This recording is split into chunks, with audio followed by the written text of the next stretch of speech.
Three things that are good to know about TFSA. Number one, when we open a TFSA in a bank, the default is just a plain, simple savings account.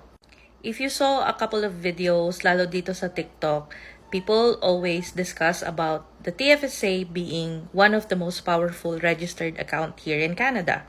Kaya meron yung assumption na kapag nag-open tayo ng TFSA, na para bang invested na siya for us. That's wrong. When you actually go to the bank at sinabi mong mag-open ka ng TFSA, they'll just open a plain, simple savings account. So unless specify mo kung ano yung gusto mong klase ng account, either you want it invested in a mutual fund, which you can do with your bank advisor, or if you want it self-directed, tapos ikaw ang magmamanage, hindi nila yan i-open ng ganong klase. So you need to specify what you want.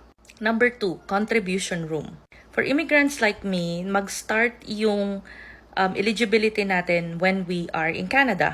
I'm not sure about kung eligible yung different status. You can just do your research. But if you have the contribution room, you actually can roll that contribution room on the next month.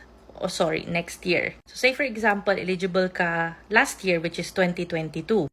Kaso, hindi mo na max yung contribution mo, which is, I think it's like $6,000. Tapos this year, may $6,000 ulit. So, kung hindi mo yun nagamit pareho, this year, that means you can put as much as $12,000 in your TFSA account. What if 5 years na ako dito, 10 years na ako dito, tas eligible ako at di ko pa siya nagagamit? Then, yung total ng contribution room na yon, pwede mo pa rin gamitin. I think the maximum right now is $88,000. And number 3, since ang TFSA ay tax-free savings account, if you use it for your investment, any gains that you get out of your TFSA will not be taxable. Yun lang.